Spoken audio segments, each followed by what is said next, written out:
Space, the final frontier. These are the voyages of the Starship Enterprise, its 5-year mission, to explore strange new worlds, to seek out new life and new civilizations, to boldly go where no one has gone before. Wow, Scruff. I didn't know that you were a Trekkie. Watch them all, even the old ones. Loved it. Well, to be honest with you, I thought you were more into Star Wars. Do you remember Star Wars? With those amazing characters like Luke Skywalker and Obi-Wan Kenobi. Do you remember him? And Princess Leia. And who is the other one? The one that I keep forgetting about. What was his name? Oh, yes, I remember. Chewbacca. Chewbacca, yes. In fact, you remind me a little bit of Chewbacca. You really do. All hairy and noisy. You remind me of Jabba the Hutt. Cheeky. I'm definitely a Trekkie, especially Kirk, Captain James Kirk. He was on telly the other day, wasn't he? Yes, well, actually, it wasn't exactly James Kirk. It was the actor who played him, William Shatner. That was his name. Fantastic actor, amazing actor. Although, to be honest with you, Scruff, he's getting on a little bit in years now. He's 90 now. Nearly as old as you, Dad.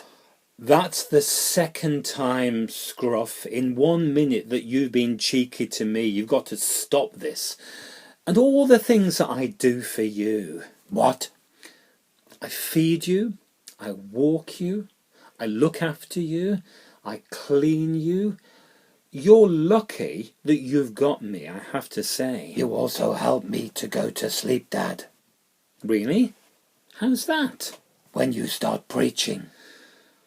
3 times now, Scruff. You're setting a record in the cheek stakes, aren't you? You always told me that honesty is the best policy, Dad. Well, you know, you could always temper or soften your honesty with a little bit of tact and diplomacy. That would help a little bit.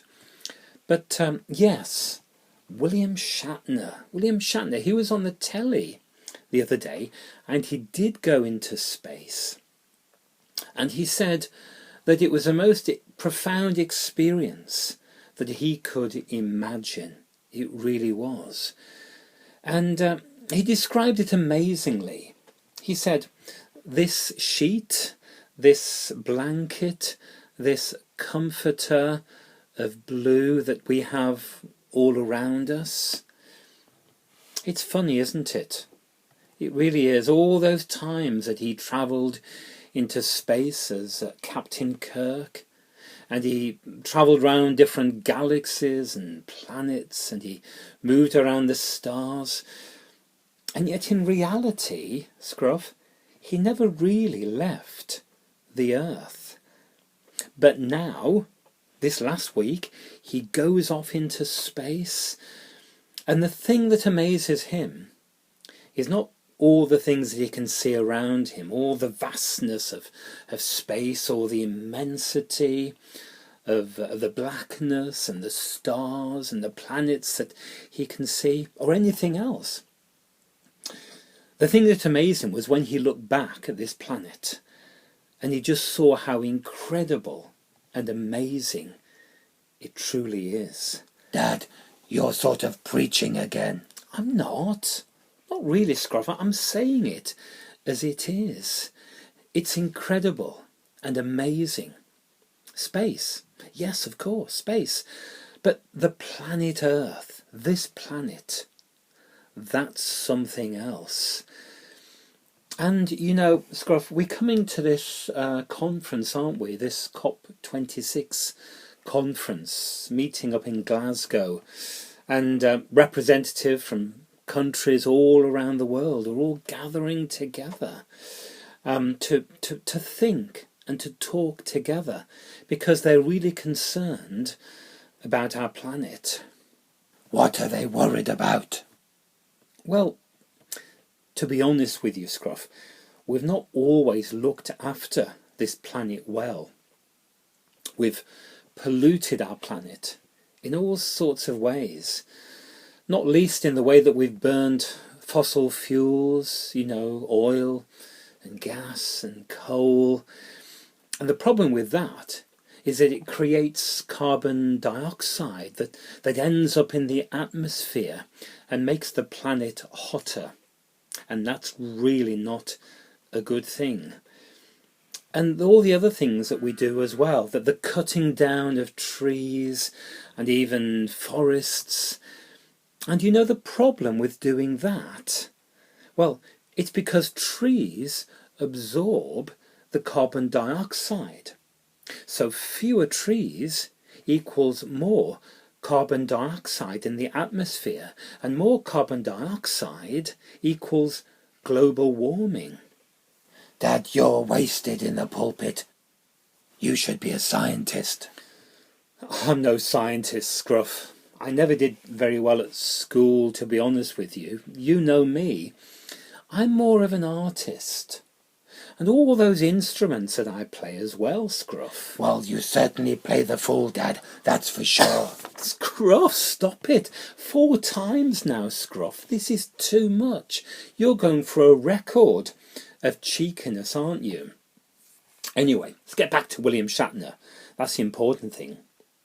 He said something about this, something like this. He said, and you look down, and there's all the blue down there. There's Mother Earth. What a fantastic way to describe this planet, Scruff. Mother Earth. And we have to look after it, Scruff. We have to do our bit. And it might just be a little tiny bit, but every little bit adds up to a much bigger picture. We can make this world a much better place. We really can. Just do what we can. I don't know. Stop buying as much stuff, I guess, or stop wasting the food that we do buy. Don't keep all the lights on in the house. We don't need them all on. We could turn maybe most of them off.